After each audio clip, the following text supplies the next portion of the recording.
honestly, when you texted me the other day about like my car got damaged, but I'll be here soon or whatever, I was like, what is that? Does that mean accident? Does that mean you're I didn't want to say accident because if I said accident, then like people obviously assume the worst, right? But who says? So I was like, usually people say, "Oh, I got in a car accident. I'll fill you in later." No, my car got damaged.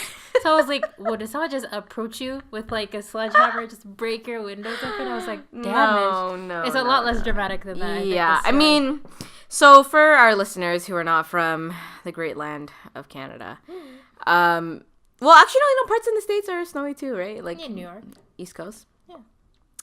So it's winter now, and the skies decided to snow. Yes. Just and so it lasted. So it snowed overnight, right? The other day. Yeah. And it's gone now, which is so frustrating. Yeah. Literally all melted away. Like none of the trees are covered in it anymore. But so Thursday night, it snowed. Yeah. Overnight. So the next morning, Friday morning, I had to be at work for, well, technically I had to be there for 8:30, but I had to try and get there a little bit earlier because I work with a nonprofit, as Raazia knows, and I was helping with a PA day camp. So I had to be there. So I get there, my morning is running great, okay? Like, obviously, every morning when I wake up, I want to go back to sleep because who doesn't? Yes. But I told myself I got to get up. I have a responsibility to be at work at a certain time. So I get up, I go through my morning routine, which is just nothing really, I barely eat breakfast, so I don't know if I can call it a routine. But get up, go to my car. My mom cleaned my car for me that morning before she went for work. So, it was easy sailing. I just had to start my car. Yeah. And, let it warm up a little bit. Cause she's an old one. She's an old one. She's a 10-year-old car. So, so warming her up. Her name's Wakanda, by the way. Oh, did you tell you? You've never told me you've named your. Yeah. That's so cute. It was Lamise. Every time you open the car? No, that would be weird.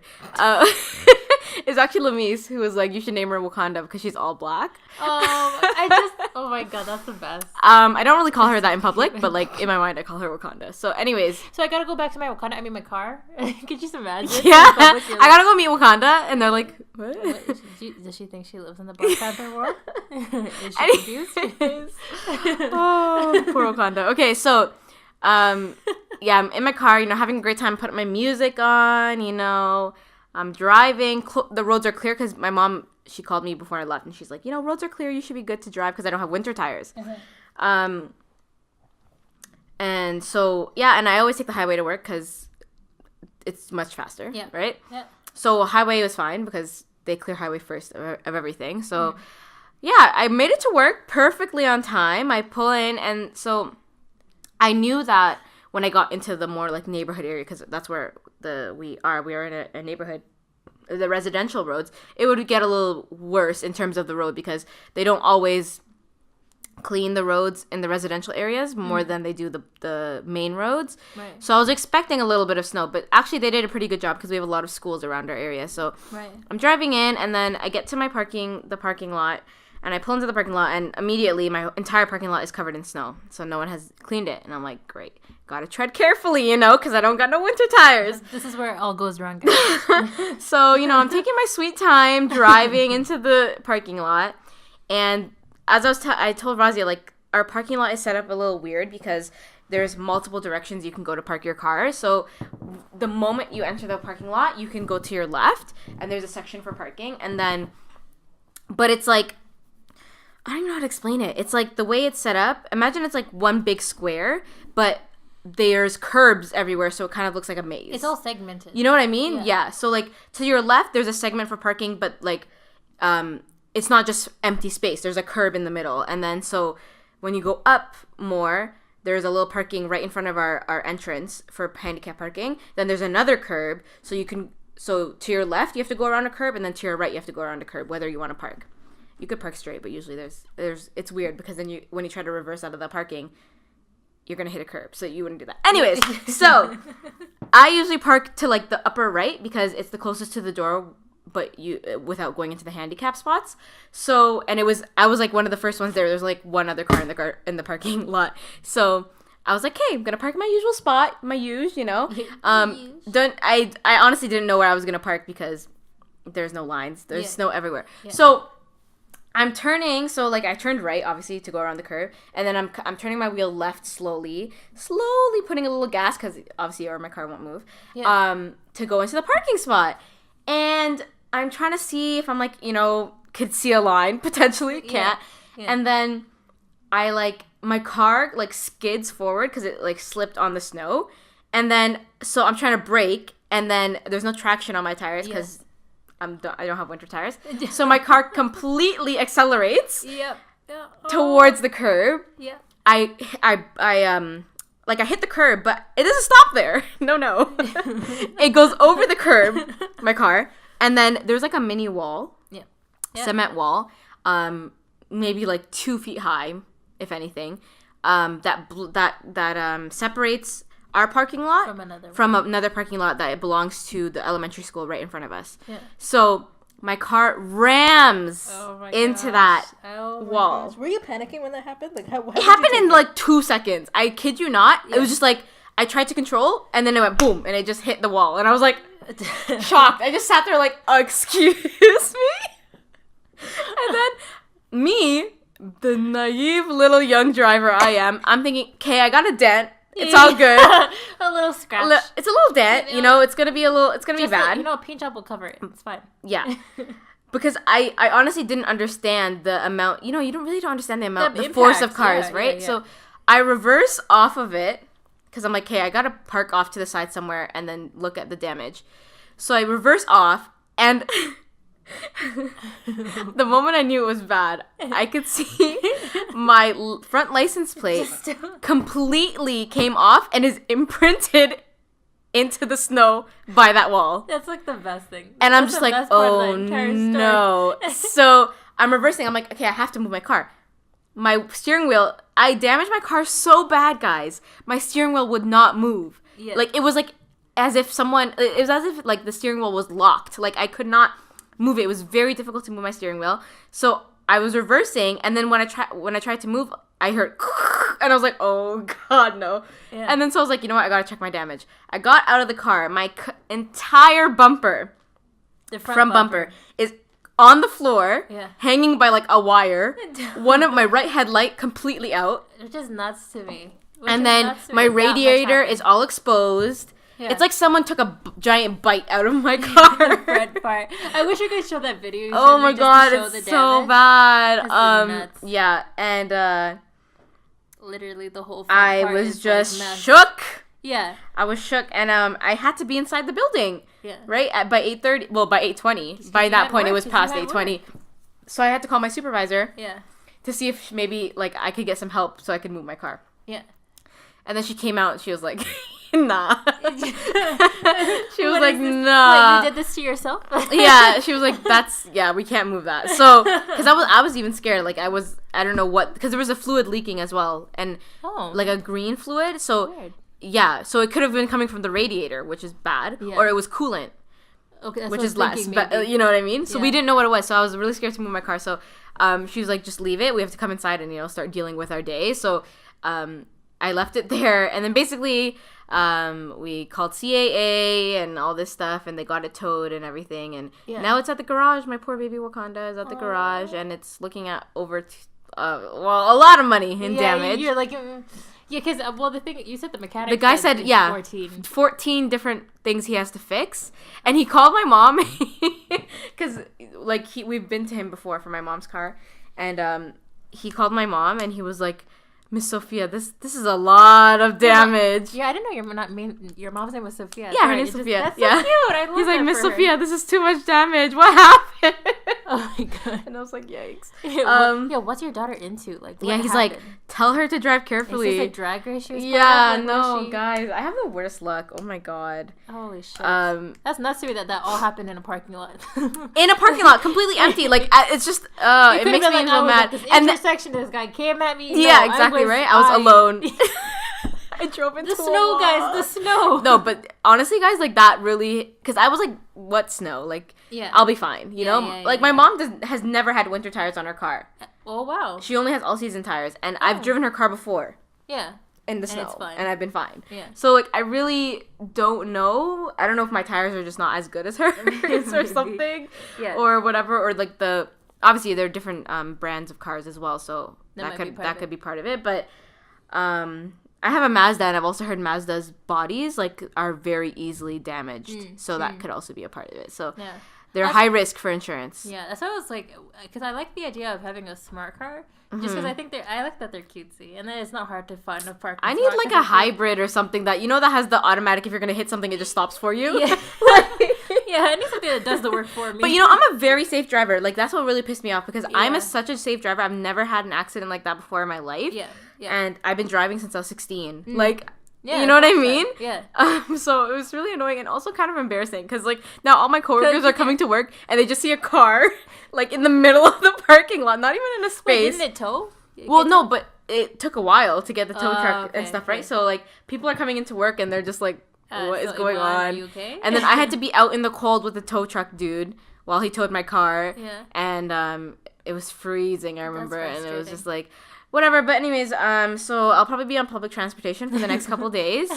And if you see her, say hi. But the good thing, guys, Wakanda's getting winter tires. So I fucking love her name. She should be good for now. Hey, what a fucking name. But that's a lesson for everybody. Please drive carefully. Drive slowly in the winter. Who cares if anybody honks at you? Rather be home safe and alive than Man, I drive in North York. I feel like, okay, first of all, people who drive up where I do, which is like right before actual Toronto downtown like starts, the driving there, like, okay, driving's one thing because people will take like just lane changes when and if they feel. Yeah, I hate that. I've gained like intuition. This is what I was gonna say. So it's the most dangerous thing in the entire world where I like drive to go to work. Yeah, your area is too hectic. Properly, like actually the worst. But I've been like the most like, it's definitely improved my driving, like 1,000%. I've learned from my struggles of like just the second you reach Yonge and Steele, and you're turning that area gives me anxiety. And I don't even drive there. I take the bus. Like when I used to go to that area, I was taking the bus for York. Yeah, no, it's actually the worst. So but I'm like also like, I feel like I'm talking about like something serious, but I'm ultimately grateful for it because I'm like such a more confident driver. But you would think that the drivers are the worst thing there. It's that plus the pedestrians. People just walk into the street. Oh my God. They're like, "Hey, God will save me," and they don't even look. They just have this imaginary bubble around them. They're not going to be attacked whatsoever. Because the problem is that there's so many like there's a mall there. There's like 4 different bus stops. So there's obviously a lot of people walking about, and it's dangerous now, especially because summer's definitely over, and so a lot of people are going to school and stuff. So just again, way more people out than need to be there. Yeah. Just like at night too. At night, people will just cross the street. There's no signal inside. Yeah. And it's like I can barely see you. Really I catch it the last second sometimes. Yeah. And I'm always like, okay, what did you want me to do to help you? And then you'll get in trouble because you hit a pedestrian. Yes. Ultimately, I know that this is what will happen. But yeah, guys, please be careful when you're driving in that area. I've seen like some the craziest nutso stuff, like the other day, and even just random traffic stuff that people just feel free to like stop whenever they want to. Yeah. So they like, people will be so close to you. Yeah. And then like you have to stop, and then they're like they're about to hit you. You're like, can you take some time? You just breathe. Exactly. The other day I got late to work, even though I was at Yonge and Steele's. My workplace is not too far from that. I was in the left turn, and there's just 2 buses in front of me, or a bus. And the first bus ready to go just turns on to its emergency lights, and as there's a green light. And I was like, there's no way in hell your bus just broke down, mister. You're busy doing something. In the left lane? In the left lane. I've never seen that. So imagine... You need to pull over, my friend. Okay. Imagine, because even like, so I can kind of see it because I'm close enough to like turn around a little, see it flashing, and like I know he's not moving. So there's a shit ton of people behind me. That left turn lane is crazy. Nightmare. So I'm always like, I'm panicking because I'm like, they just want to beat the shit out of me right now, like honk me down because they think I'm not moving, or whatever. They can't see what's happening. Yeah. So I kind of panic. The guy, it's either the bus behind me or the bus right before the one that stopped. We decided to do this, like go into the next lane, like just and then go around the bus, and which I'm like, that's like even more anxiety inducing. I know, I hate that. So what happens is, as I already make the transition, the light turns red, so I can't even move anywhere. The guy turns his off. By the time I promise you, but by the time the next green signal turns on, like the arrow turns on, then I'm like, fuck this. The bus guy sees exactly what's happening behind me too. Same thing. We go back into the left turn, watch this guy go, and I was like, I sped across past that guy so fast because I was pissed. I was like, I know there's nothing wrong with your bus. I know. What the hell? What's wrong with these people? God. Literally 20 minutes late. So wow. I was just infuriated. Yeah, I definitely have gained some sort of intuition of like knowing when a car is going to try to pass me, or if a car in front of me in the lane beside me wants to cut in front of me. Yeah. Like I feel it in my bones. Like he's moving too fast. He's kind of getting close to me. I'm gonna slow down and let him go. Exactly. And a lot of people won't do that. They'll get mad. Like, no, I'm not gonna let you go. But then that causes an accident. Exactly. I'd rather not get into an accident. Or you're like approaching an intersection, and even though you're close, you're approaching an intersection, and there's someone turning left, or who's waiting to turn left, even though you're gonna pass, like there's enough green for you to go, you know that the person's gonna take the left. So so you just slow down as you put the intersection and watch that asshole take the left turn, and then you go. So besides traffic and our difficulties driving around, especially now that it's snowing and stuff, it's gonna be this way for a while. Actually, in the coming month, Iman and I have something booked and reserved. And something special. I think we wanted to ideally, actually travel. Yes. Which, will hopefully happen in the future. It will. And I think, we'll have opportunities later. For whatever reason, like, nothing of that sort had happened, but we still wanted to do something with our time. Yeah. And something together. So we actually just booked tickets for a Cirque Du Soleil show. I know, that's going to be happening excited. In Toronto.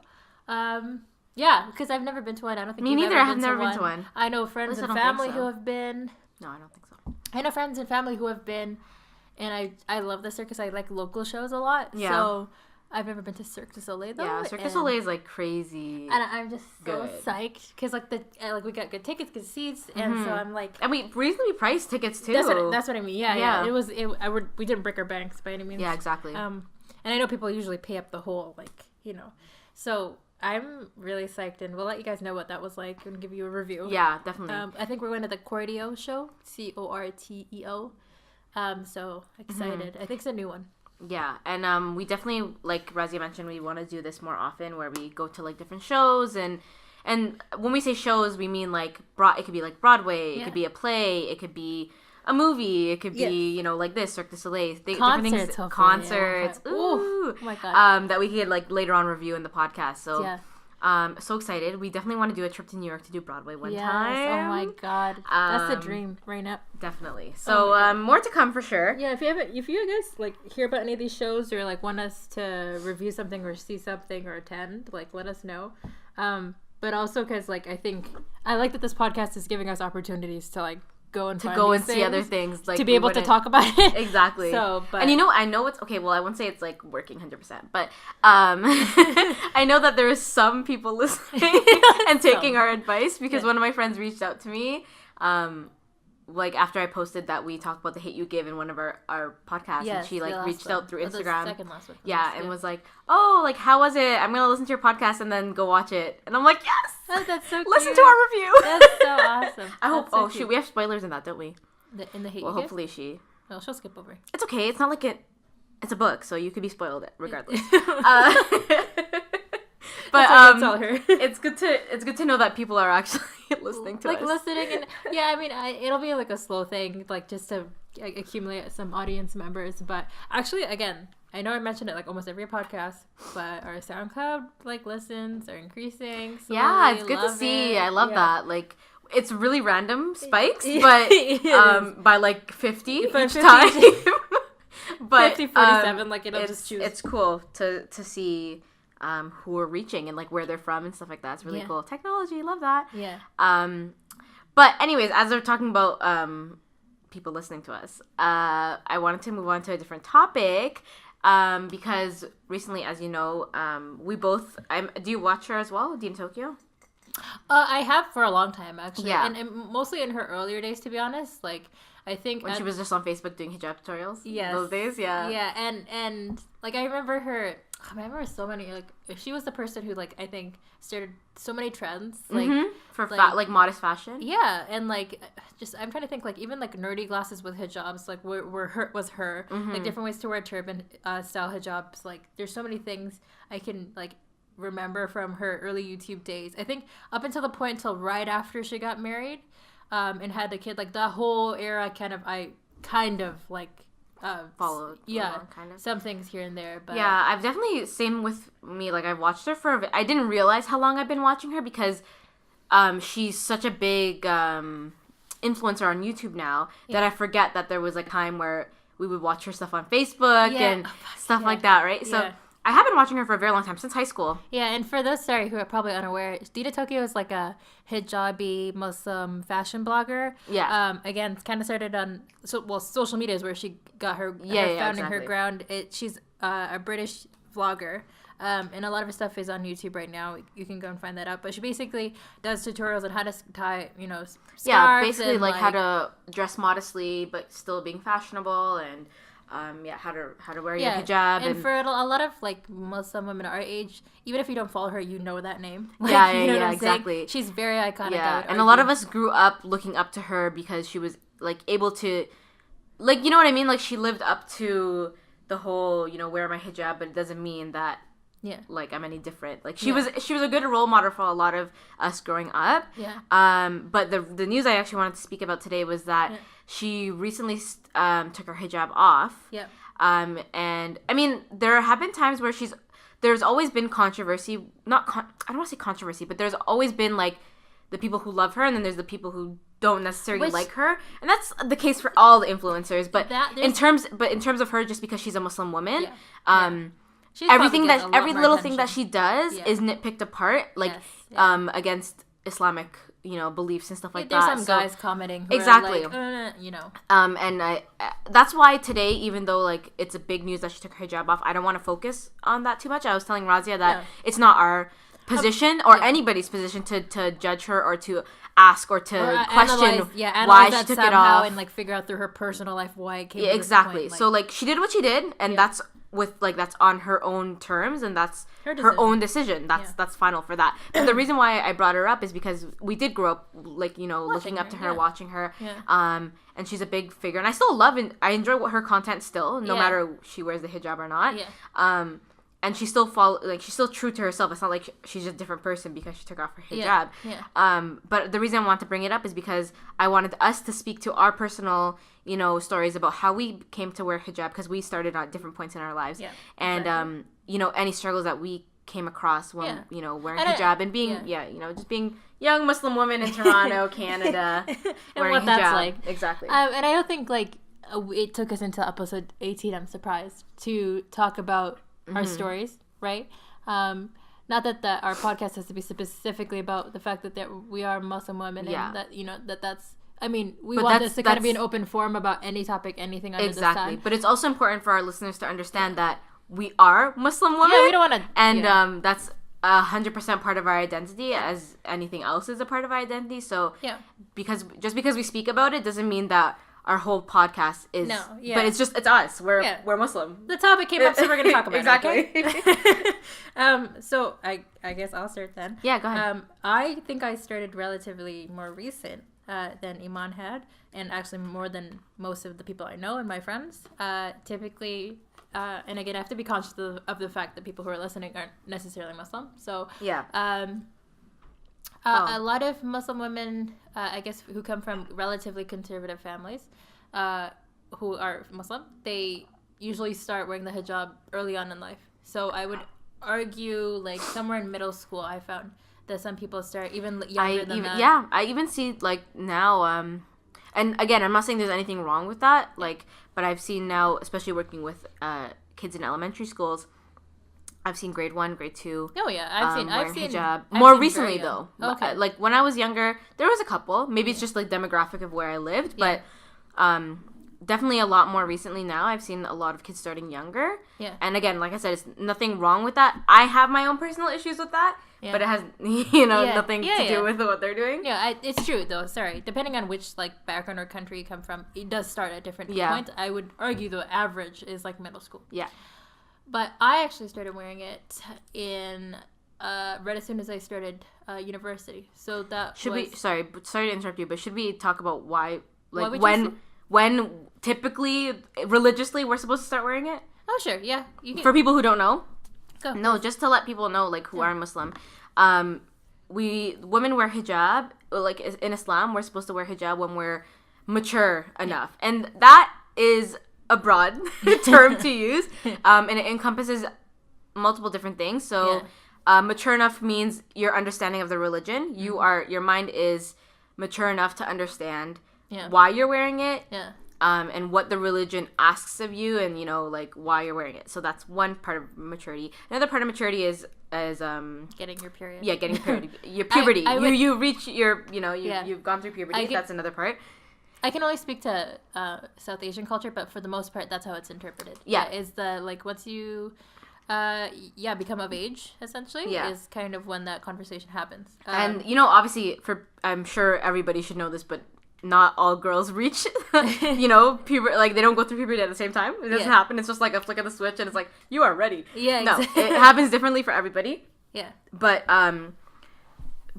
that's why I'm saying, like, it's really important to understand that maturity encompasses a couple different things, rather than just having your period, because that's why you said a lot of cultures, a lot of families, and force it on these young girls because they've reached that point in their lives. But sometimes girls get their period when they're really young still, and their mind has not developed. Yeah, you know what I mean? To even understand everything. So I'm just gonna leave it at that, just to get you guys to understand a little bit. Yeah. But I think at this point, especially like another big thing. I think at this point, a lot of people understand that hijab as being an individual's choice. Mm-hmm. It always has been, actually. Yes. Yeah, exactly. At any point in their lives, and to wear it, to stop wearing it, to wear it temporarily. There's so many approaches, interpretations of in and around headscarf. I find it's a very politicized topic, but ultimately, from what I understand, the scarf as being, especially now being a wearer of a scarf, it is completely different. Depending on who you talk to. Right? Exactly. But anyways, continue. Yeah. Sorry. So I started, right after I graduated high school and started university, started wearing it. It was actually, my story's kind of funny because I actually started wanting to wear it in high school. And I had discussions about it and wanted to wear it. And for one reason or another, I decided to give myself those 4 years in high school to decide whether or not I wanted to commit to it. Right. And long story short, I did commit to it. But the first day, actually, I don't think I've ever really, really told anybody this. But the first day that I started wearing it, because leading up to, it was in August, right before university would have started. And I really wanted myself to start wearing it before school started, just to get used to it, getting used to part of your routine, right? Yeah, getting used to how to tie it, that kind of stuff. And so I did start in August, and the first day was so strange. I just chose to do it in a place, in a space that I knew people don't.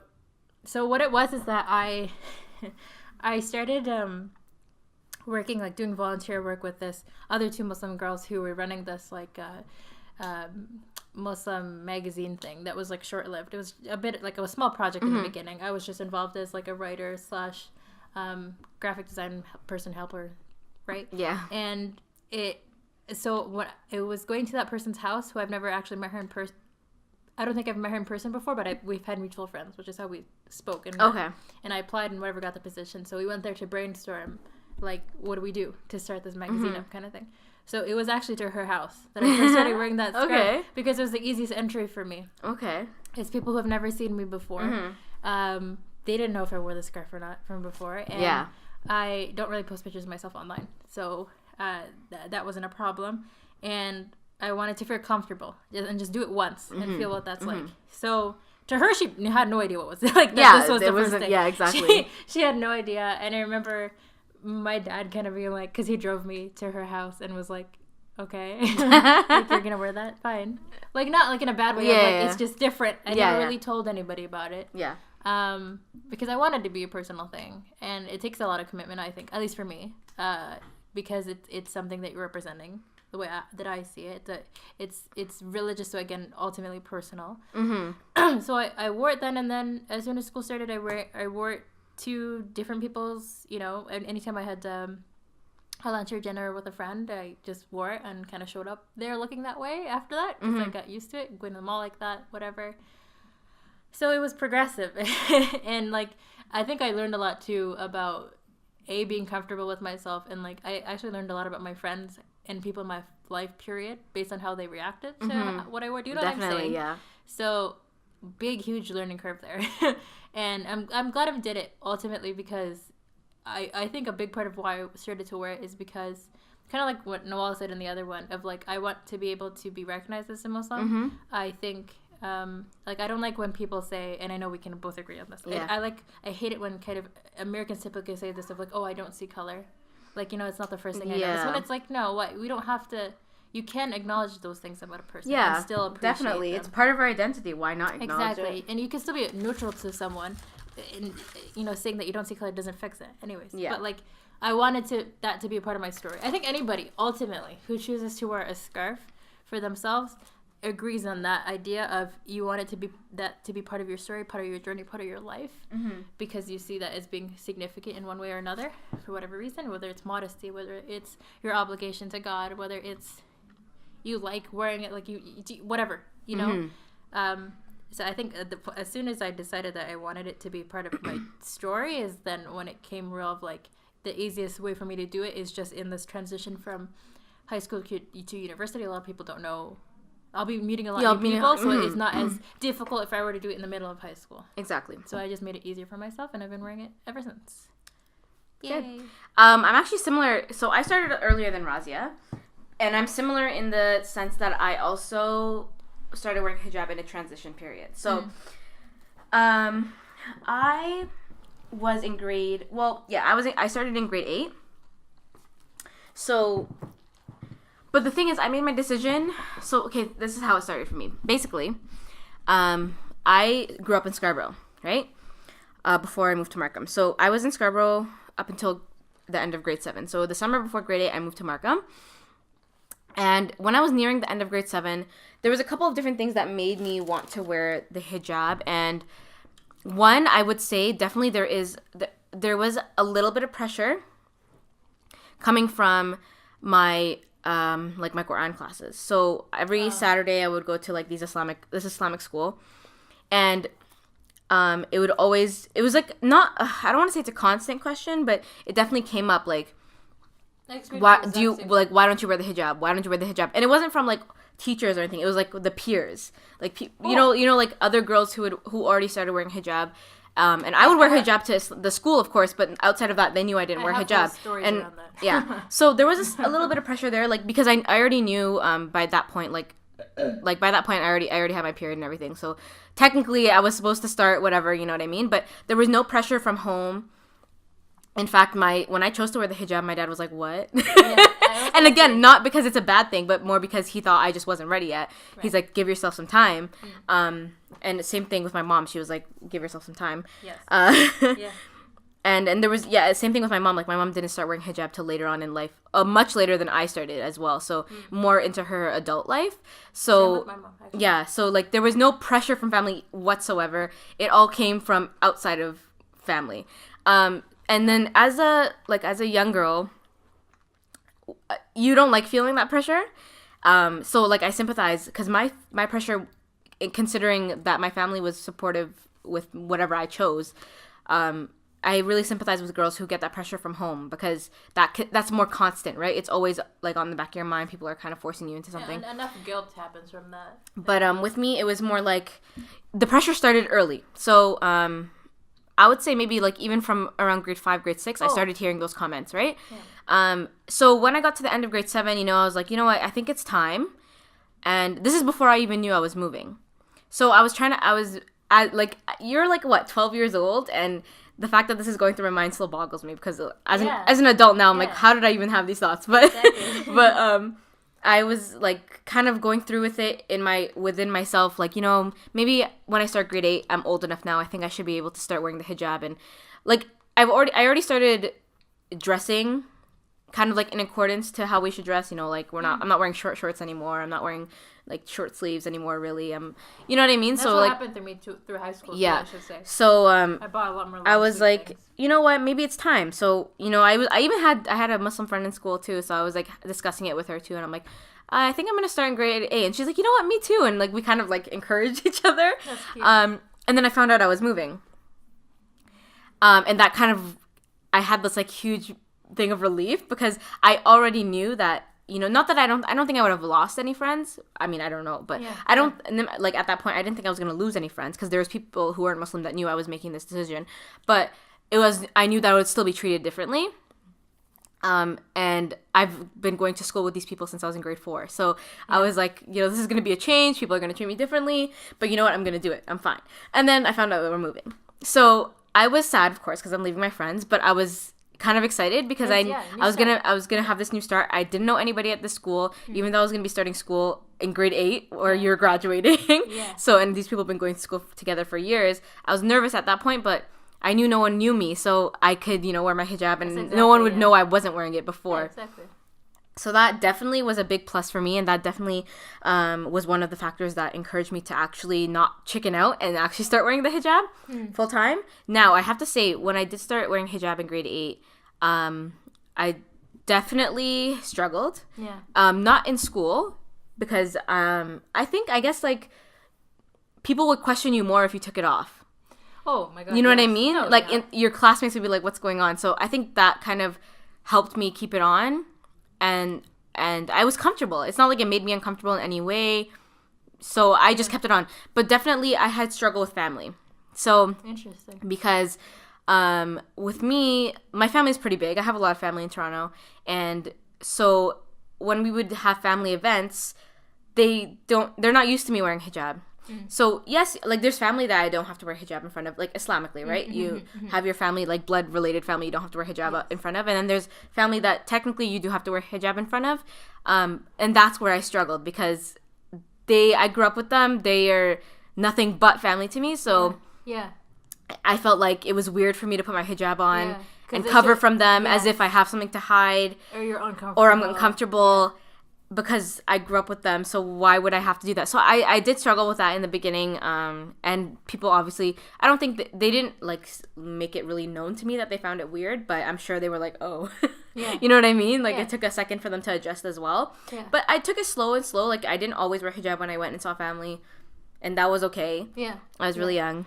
Yeah, exactly. But over time, and now it's like completely normal. It's part of my life, right? So that I think that was the only thing that I really struggled with, but I have to say, like, I'm really grateful that I didn't struggle, because I know that people have struggled immensely with wearing hijab and have had to take it off and then like go back and forth, and you know, and unfortunately when people do that, other people love to talk about it. Like so prime example is Dita Toki. She's like in the spotlight because of how you know, for some reason I think the hijab more than anything for Muslim women is so like like it's not, it's almost like obsessively like, exactly. And especially, and I say this, okay, a lot of Muslim girls already know this, it's a lot of guys in the comments who love 100%. They love to tell you what you can and can't wear, and what you can and can't say, how you can and can't act, like, sister, as a Muslim woman. It's sister, this is coming from the best part and place in my heart, but you know Allah would not like, God, take a break. Oh boy, I could go on. I mean, I understand that there are people who come from like with good intentions, but I always think that yes, you may be coming from good intentions, but like kind of check yourself. Who are you to tell me what to do? Like, why do you think you're so important that you have to reach out to me? And if that's the case, reach out to me privately. Why do you have to reach out to me in public? This is my thing. Exactly. I think there's a time and place for everything. Yeah, exactly. And having conversations like that, you have to be sensitive about. Like, I don't think you can say it's, you know, whatever, you're helping a person or you're preaching for the best reasons and then make it a big show thing and get a lot of likes and retweets and whatever. If it really meant that much to you, you would find a way to say it otherwise. That wasn't so controversial. Exactly. And I think it's so important, like, people understand, especially people who aren't Muslim and who don't understand why we wear hijab. I challenge you guys to ask instead of judging, first of all. If you have a friend who's, who wears hijab or something like that, maybe ask why we wear it instead of just thinking or imagining or, accepting everything like the media tells you. And also understand that at the end of the day, no matter what anybody says, hijab is a choice. Can that choice be forced onto someone? Yes, as any other choice can be forced onto someone. You know what I mean? Especially if they're young, and it's coming from family, and it can be forced. Of course, it can be forced on anybody, but that doesn't mean that's how it should be done. That's something that's very, very important for people to understand. Like, people love to take the hijab and call it oppressive. And yes, the way people can make some people wear hijab can be oppressive. Yeah. That tactic is oppressive, but the hijab itself is not oppressive. Exactly. So it's the method at which it's the method of the way it's implemented. And honestly, like, I only wish for every Muslim girl who goes through the struggle or the decision of picking whether they want to wear the hijab or not, it should only be yours to make. It only should be your choice, and it should be something that you discuss within yourself and your relationship with God. That is how you make that decision. It's not for anybody else but yourself.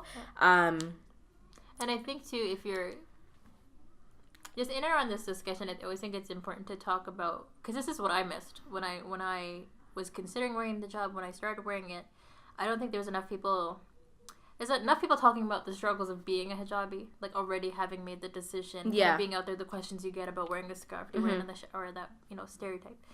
But I completely missed the enough people to talk about the struggles of even getting there. Do you know what I'm saying? Because I think there's a lot that, like, so two things, like, to your point of, like, even with me, it was not a family thing ever. The hijab discussion was never something coming from in my home that made me do, not by any means. It was completely that Sunday like school the external setting. It was friends, it was like a lot of people, and these people aren't doing it maliciously. They're not doing it like they don't want to make you feel bad. It's like it's because they're going through something that they think that's been told to them that you have to do it at this certain point, and then they're expecting it of you. So but as a kid, you don't really think of it that way, right? You're thinking you're being attacked. That's my thing too. Yeah, especially, and when you're kids talking about religion, you're not the greatest. No, we're not. We know nothing, honey. And so there's that, and like for me, like, again, nobody was coming at it maliciously, but there's so many like implicit things that even if you brought up in conversation, I was already insecure about the topic. Yeah. So I was already in my head guilt tripping myself and thinking about things and saying, well, why aren't you already there at this point? Look at this person, they are, kind of thing. Because I getting to the point was a struggle, I would admit. Only because I wanted to make confirm this decision and make it by a certain time. And I do this to myself for like everything anyways. But also I also had to get really comfortable with seeing it on my head specifically. Like, it was almost like a identity, getting used to seeing it on myself for the first time. Like, that took its own, maybe it's like a self-image thing. I don't know what it is. Like, getting used to seeing myself in a different light. I also think because I've always cared about fashion and stuff, and like how I dress myself is another way of expressing myself. I don't know if it's because I'm a creative person or what, but so that was its whole thing that I had to manage the change of that. So, I mean, not that I'm not going to be necessarily the most eloquent about this subject, but like just that whole process beforehand, if you're going through it and you're struggling a little bit, that's not normal. That's not normal. That's not abnormal. Yeah. It's something that is almost 100% normal. Yeah, because it's a big change, right? It's like a complete change of your routine, everything that you're used to. And I wish I could say it is as easy as putting a scarf on. It really isn't, though, because there's so many implications around it. Yeah, you have to do it right. Yeah. If you don't wear your hijab right, you're judged for it. Yeah, exactly. So many things, and it's like, it's highly criticized. So that's the thing, right? So I just think, like, don't by any means, if you're someone who's not even considering to wear it, don't by any means think that even starting to wear it or starting to let it go or starting to whatever, wear it differently, it's all not easy. Yeah. But ultimately still a choice that women decide to make all over the world, right? Not just here. Yeah. So, and definitely also if you're someone thinking about wearing the hijab, I don't think you're ever 100% ready. you just have to, it's like about a lot of big decisions you make in your life. You're like not 100% ready. Mm-hmm. You're like maybe 80% ready and you still have like that 20% of doubt. But you just have to take that step and you have to see if it works for you. Yeah, you have to try. You just have to try it out and then see. all of a sudden it becomes part of your regular thing. And also look for the support in your life. You know what I mean? Like, look for that support, because if you're, say for example, you have a group of friends and so they're not supportive of your decision, then that is a really big sign of maybe they're not your actual friends. You know what I mean?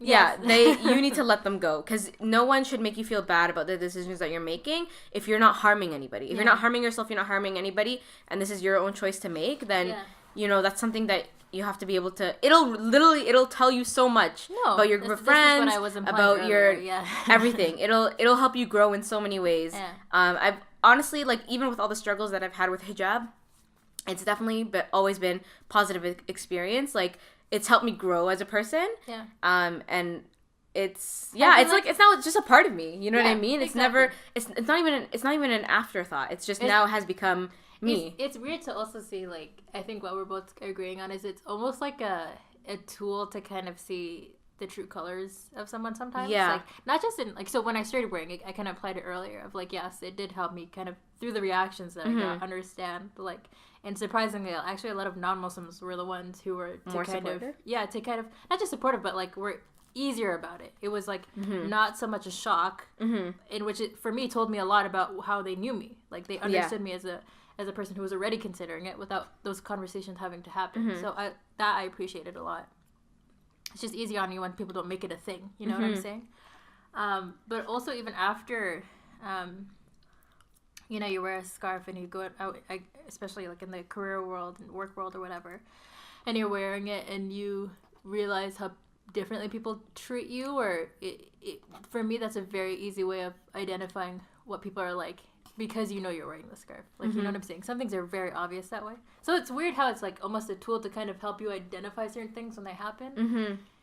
Because really, I mean, if people are there to support you, it's almost like an unconditional love type thing, right? Like, it shouldn't matter whether or not I wear a scarf, and depending on how you treat me changes. Like, that shouldn't be the case, right? I mean, it's just, I find it so kind of baffling how something as simple as a scarf over someone's head has become such, like, a target, has become so, what's the word? Like, has become so... I do think it's an obsessed over people object. Feel like it's dangerous. And it's literally a scarf over someone's head. Like, that like, they perceive people as dangerous because of that. And it's just baffling to me because, you know... Because, God forbid, a woman makes such a decision for herself. Right? But, so we just wanted to speak onto that because it's definitely something that is part of our lives and makes us who we are. And maybe a conversation you probably learned a lot from, whether or not you're Muslim yourself. And also an important part of our lives and our stories. That, you know, we have the platform to talk about it. Why not, right? Yeah. So, yeah, guys, I think we're probably going to wrap it up here. Yes.